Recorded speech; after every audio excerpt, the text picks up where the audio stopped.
Up on Objective 19. This will be part 2. This is where we left off on Friday. We are talking about the law of cosines.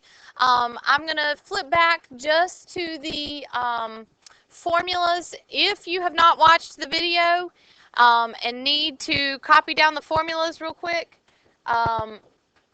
here are your formulas for the law of cosines. Okay. Law of cosines is used when I give you your test and I give you a certain type of triangle. You will have to know whether you can use law of sines, or whether you can use right triangle trig, or whether you can use law of cosines. Okay? I'll tell you right now, we talked about what do you need to be able to use law of sines? At least you need, right. Okay, so you need at least, or it could be, right, you need to have at least one pair of corresponding angle to corresponding side. Does that make sense? To be able to do law of sines. Okay, any questions on that?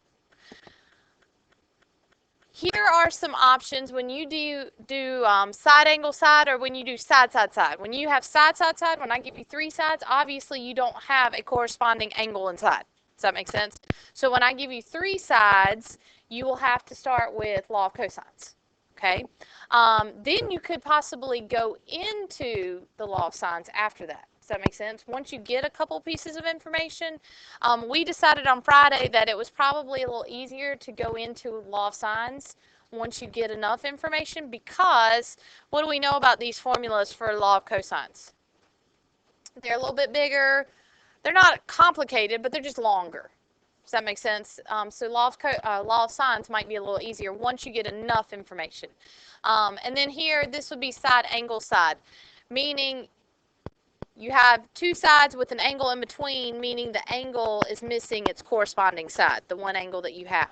So when you don't have a corresponding side with a corresponding angle given to you, you're going to have to use law of cosines. Any questions about that? No. Okay. Just law of sines, law of cosines. All right. So we've already done 1 and 2.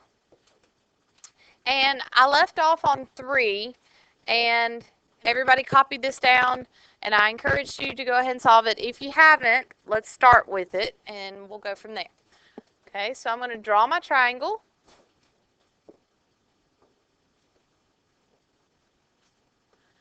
A, B, C.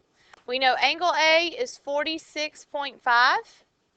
We know the side opposite from B is 10.5. And we know the side opposite from C is 18. So far, so good. Everybody agree we do not have a corresponding angle with a corresponding side. So therefore, we cannot use law of sines. We're going to have to use law of cosines. Okay? So it doesn't matter where you want to start. What do you want to find first?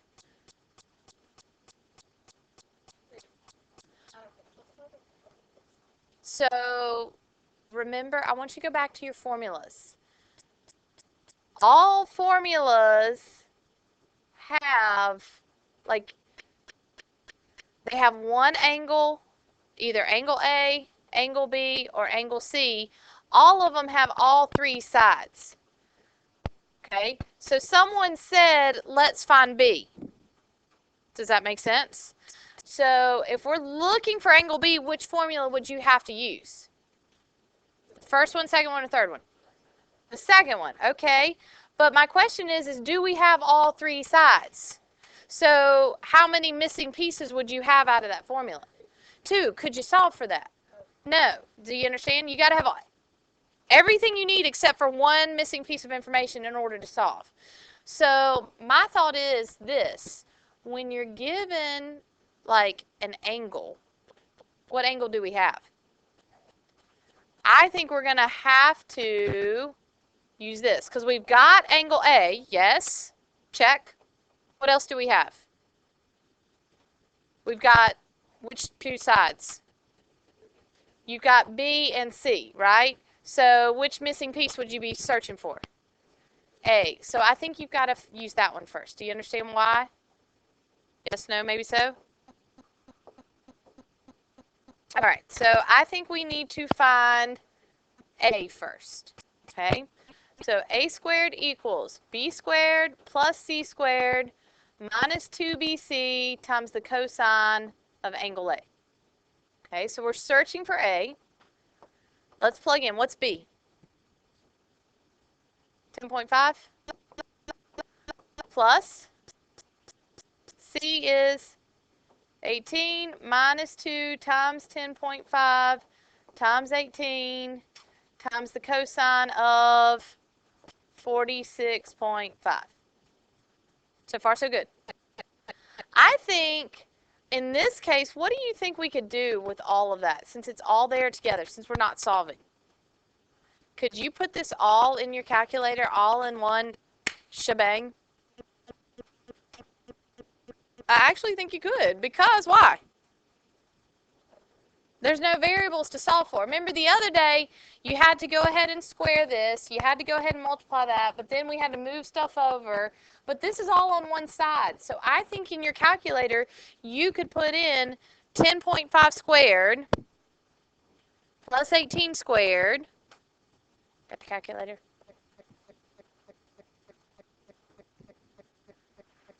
Plus 18 squared minus 2 times 10.5 times 18 times the cosine of 46.5. What will you get when you do that? A squared equals 174. I would not round. Why would I not round? That's not the end. Okay, so I'm going to put a couple places out. If you rounded that off to 174 right now and took the square root of 174, it's going to change your answer. Okay, so how do I get what A is? We're going to take the square root on both sides. So A is going to be the square root of 174.0519704. What do we get? Let's round it to the nearest hundredth. 13.2. Oh, that'd be to the 10th. So 13.2. Okay. So now I have a corresponding angle with a corresponding side, do I not?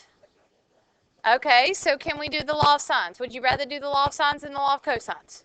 Could you do the law of cosines? Yeah, you could do the law of cosines and then try to find the other angles. But let's go ahead and take a look at law of sines. Okay. Now we talked about this at the very end yesterday. So we could do the sine of 46.5 over 13.2. And that could be the sine of, or equal to sine of, C over what? 18. Okay, so when we cross multiply, this is going to be the sine of 46.5. Make sure you close your parentheses. And times by 18 equals the sine of C times 13.2. And then I'm going to divide by 13.2 on both sides. So here we go. Sine of 46.5 times 18 divided by 13.2. And you get 0.98914686696 times the, or equals the sine of C. So how do I get rid of sine? Take the inverse sine on both sides.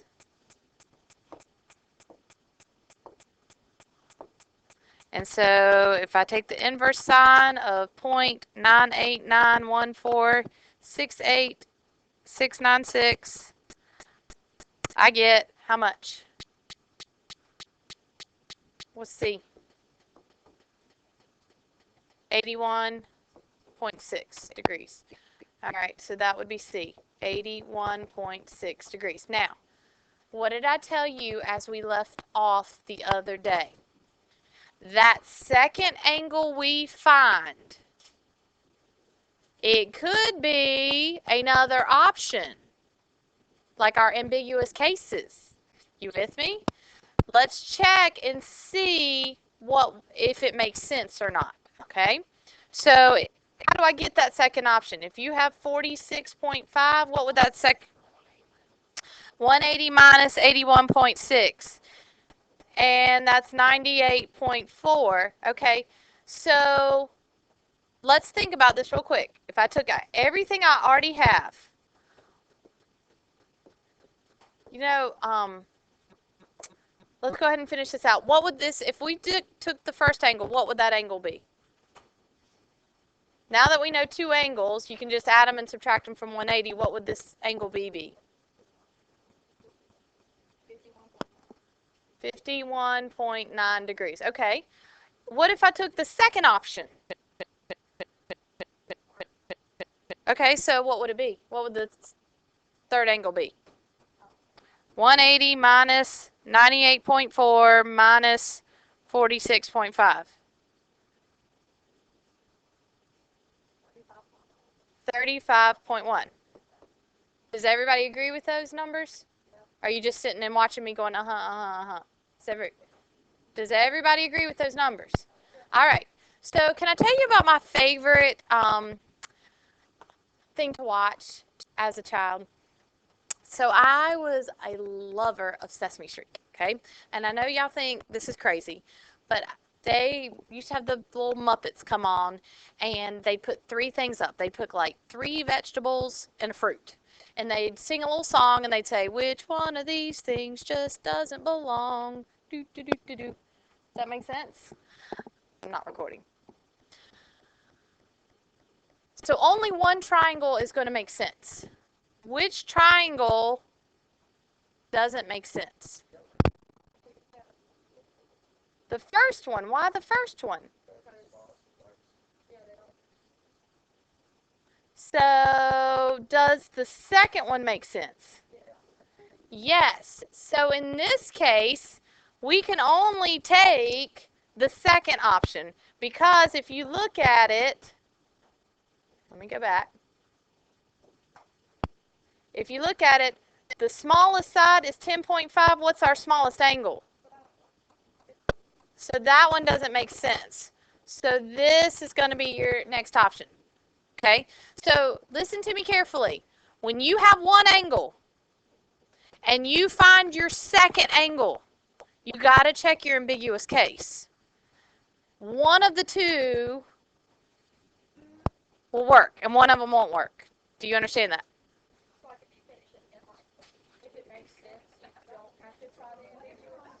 Okay, so I would agree with that. Okay, everybody listen. Everybody listen to me. Are you listening? Okay, so Reagan said if we do the first option and everything makes sense out of our first option, smallest angle, thank you, smallest side, largest angle, largest side, if it makes sense, then you know that's going to be your option. Okay, and we found that if you go back and watch example 2, we found that to be true, that our first option worked. We didn't really even, yes, there was that second option, but it didn't make sense, so we threw it out. Okay, but do you understand with ambiguous cases in law of sines, there could be 2 options, and they both will make sense and they both will work. Does that make sense? And so there might be 2 answers at the end. But with law of cosines, you still got to look at that second option, but only one of them is going to work. Do you understand that? Only one of them is going to work. I feel like no, you're doing it wrong, because like you see how like it says 18, 13, 14, 13, but they're all the same. So like say you work the second one and you get different numbers, like does that tell you that you did something wrong? On the outside. Like the numbers are obviously the same. So this was given. And this was given. That cannot change. And this was given. And this was given. Those cannot change. They were given to you. Okay? And you don't have to worry once you find that first side. Now, here's the thing. What what if this whole ambiguous case confusion? Anybody think this ambiguous case confuses me? If this ambiguous case confuses you, what should you use? All the way through. Law of cosines. Okay, do you understand what I'm saying? So we like law of sines because it makes sense, because law of sines seems easy, but then you have to get into checking that ambiguous case and see if it works or not works. All right, so I would like for you to try this one. Okay, I would like for you to try this one on your own. So I'm going to hit pause. I'm going to let you try this one on your own. All right, so when we plug in for A first, everybody listen, any questions on why I chose that particular formula to start with? Like, I had to look at what I had. I had angle A, and I had B and C. So there's only one formula that can use those three pieces, and that's the first one, right? So we're going to have to solve for side A first. So when I plug in all of this right here, what do I get?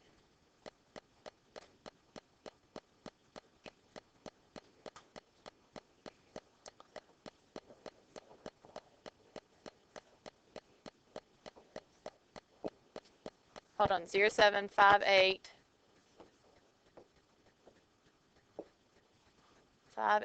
6797. Okay, and then to find A, what do we have to do? Take the square root of that, okay? So when we take the square root of 28.07586797, what do we get? Roughly around 5.3. Okay, so we're going to use 5.3 for A. I don't know if you can see that. 5.3, okay? So what do you want to find next? And my question is, how many used law of cosines straight up? Okay, how many did law of sines? So let's look at law of sines. Law of cosines, I'm just going to let you roll with it, and let's just make sure that our answers match, because it should match either way, okay? You'll see on the video the other day that I encouraged those in class to do law of sines, and I did law of cosines per the video, and they did match, okay? So I'm going to use law of sines for this. 5.3. Okay, so what do you want to find first? Sine of 49 over 5.3 equals the sine of C over 7. Okay, so here's where, whatever this comes out to be, you're going to have to make sure that your answer makes sense and see if it works. Okay, so when I cross multiply, sine of 49 times 7, and then I'm going to divide that by 5.3. And I get 0.996786238 equals the sine of C. And when I take the inverse sine of this decimal, 0.996786238, what do we get? Roughly around 85 point, I got 85.4. Now, I will tell you this. Did you use something different?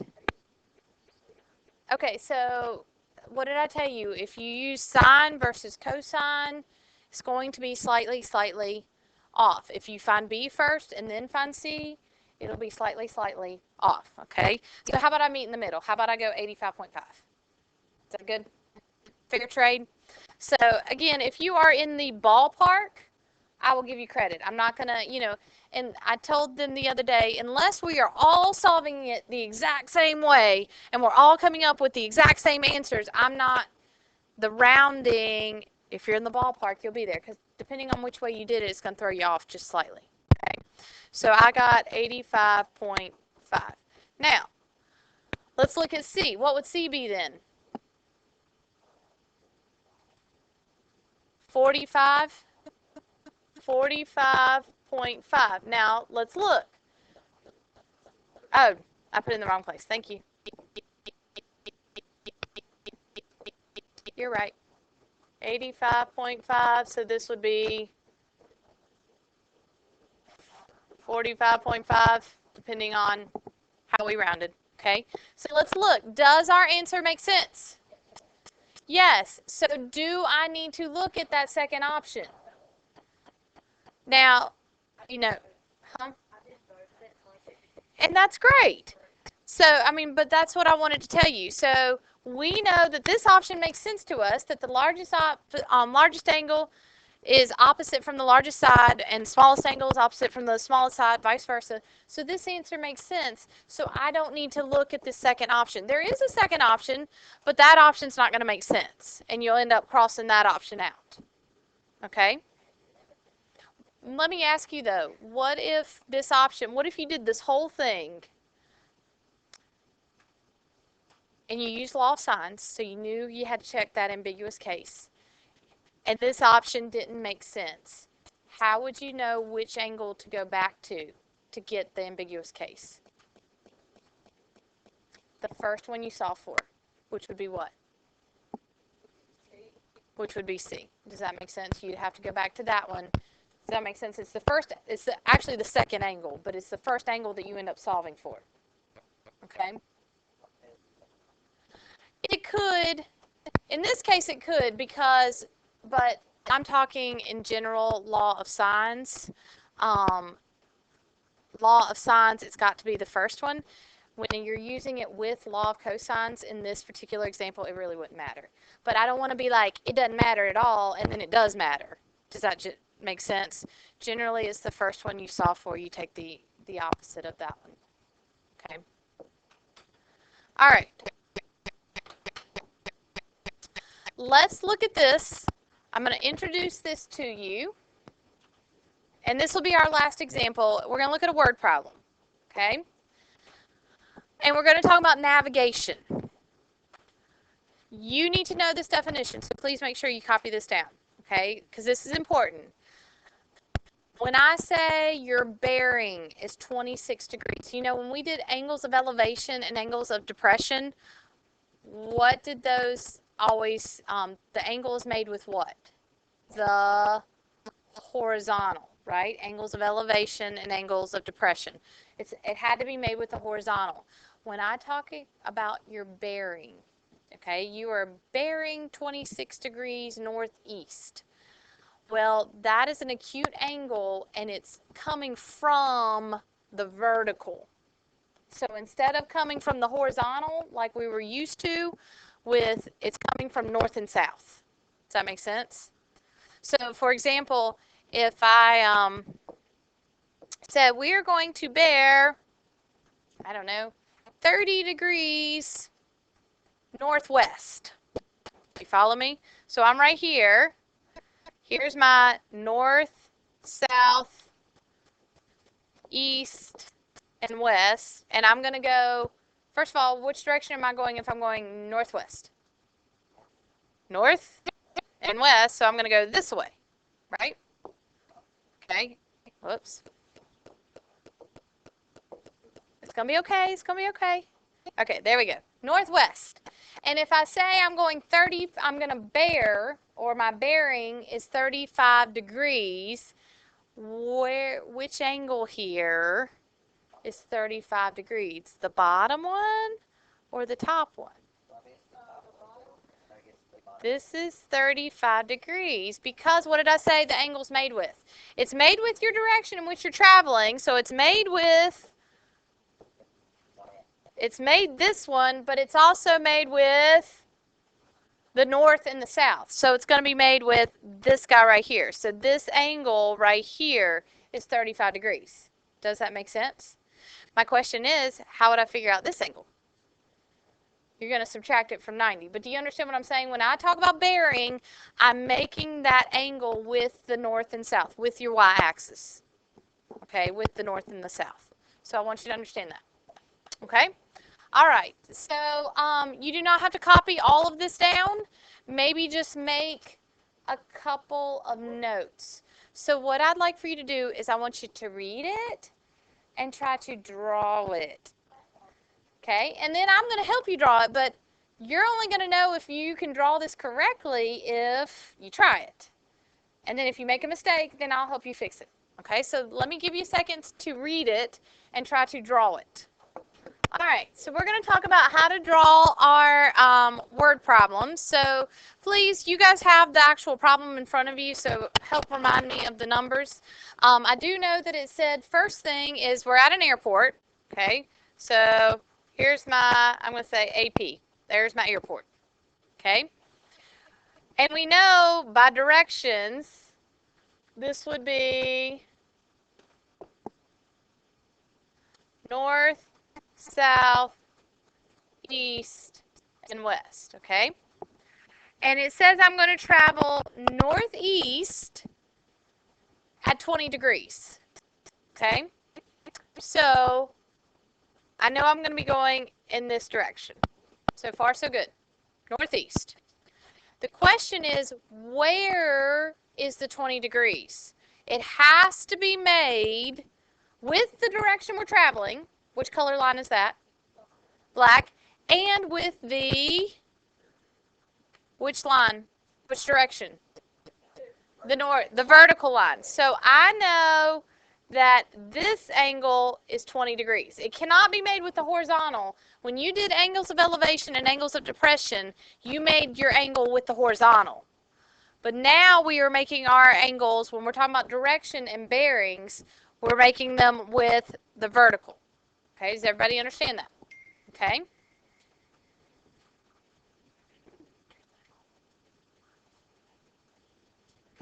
All right. Then it says we travel for an hour. We know we're going 200 miles an hour. So at 1 hour, so let's say here's where I'm at 1 hour. So my question is how many miles have I gone? We're going 200 miles for every hour. If I go 2 hours, how many miles do I go? 400. If I go 3 hours, I go 600 miles. Do you understand what I'm saying? So my question is what's the distance from the airport to my stopping point right now after 1 hour? 200 miles. I know that this right here is 200 miles. Okay? Then it says after an hour, there's at 1 hour right there, I'm going to make a direction change. And I'm now going to travel, so from this position, we still have north, south, east, west. We are now going to go 40 miles northeast. Okay, 40 degrees, thank you. 40 degrees northeast. So I'm still traveling at a northeast direction. So where am I going? So I'm just going to kind of make a turn and go 40 degrees. Okay? Do you understand? Okay, where's the 40 degrees? On the top with the vertical and the direction I'm going in. So there's your 40 degrees. Do you understand so far? Okay, it says after, you say no. Are you sure? You're good? Okay. It says after a half hour. So let's say here's a half hour. My question is how many miles is it from here to here? After a half hour. 100 miles, because it's half of the 200. It's 100 miles. Okay, so I know this length is 100 miles. At this point in time, we have to make a direct landing back to the airport. Are you with me so far? So where, at this point in time, where am I going? Straight down. Straight down. So I'm going to go like this. Okay, straight back down to the airport. I got to make a direct landing back down to the airport. Okay? So I want to know a couple different things. I want to know, what's the first question asked? I think it's the distance from the airport, my landing, to where I ended at, right, in the air. So it's going to be basically this third side. That's what I want to know. Okay? I need to know some angles, though. I've got two sides so far. Everybody understand that? I got two sides. My question is do I know this angle right here? Well, I know this piece is 50. Do I know this piece? 90. Do I know this piece? Yes, you do. What would it be? If I'm going 20 degrees here, this is going to be 20 degrees there. Okay? And here's what I'm going to tell you it has to do with. Go back to geometry. Use your north-south line. Everybody understand? Be quiet. Use your north-south line. Do you see? Here's your first north-south. I know I'm going 20 degrees. Yes? Use your second north-south line. This is north. This is south. Those are two parallel lines cut by a transversal. Okay? So what's this angle right here? It's 20 degrees also. And you know that from your geometry skills, just refreshing your line, okay? So my question is, if I know it, this is hard to read, this piece is 50, this piece is 90, this piece is 20, so what's this whole obtuse angle? How much? 160 degrees. So I know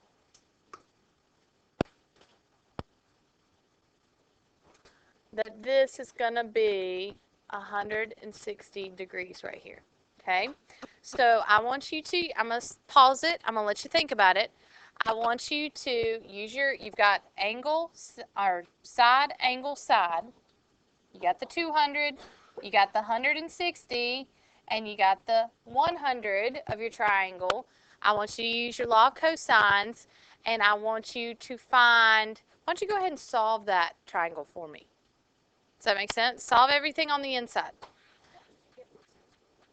Because I knew, let me see if I can draw it a little bit bigger so you can see.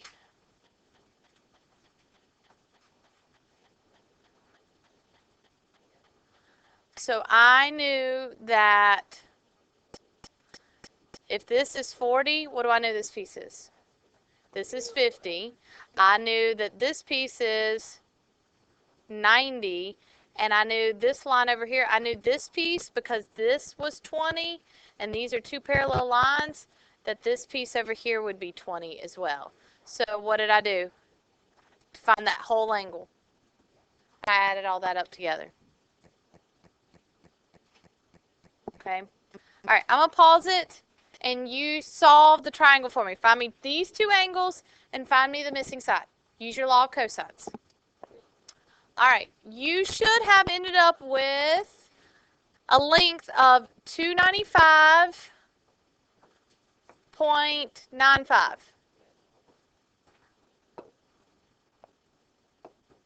0.95 miles.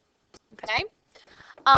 So, if you use your law of sines, what did you get for this angle down here?